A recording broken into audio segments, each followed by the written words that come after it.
রাধে রাধে বন্ধুরা। মাটি ওই যে ওখানে যেরকম ফেটে গেছে, এই মাটিটাও হালকা হালকা ফেটে গেছিলো, তা একটু নরম আছে। তা প্রথমে আমি সেদিকের যে মাটিটা আছে একটু ডালা ডালা আছে, মাটিটা একবার কোপ দিয়েছি। দ্বিতীয়বার ওই দিক দিয়ে তোমার যেখানে কোদাল আছে ওই দিক দিয়ে কোপ দিতে দিতে এ মাথায় এসেছি, ফের এ মাথা দিয়ে কোপ দিতে দিতে ও মাথায় গেছি।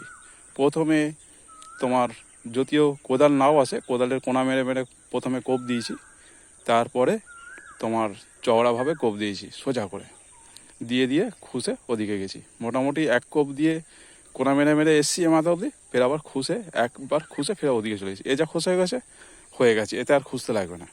এবার যদি দানা দানা দিয়ে একটুখানি মাটিটা সরে দিয়ে তোমার গাড্ডা মতন করে নিয়ে তাতে দানা দিলে ভালো হবে।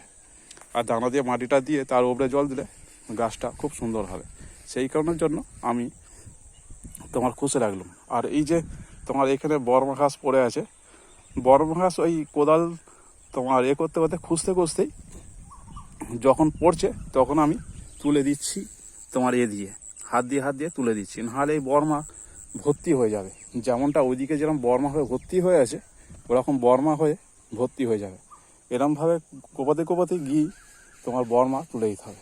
দু কোদালে খোসা হয়ে যাবে মাটি, ওরকম খোসা হয়ে যাবে, খুশে তারপর গাছপালা যে কোনো জিনিস দেওয়া যাবে।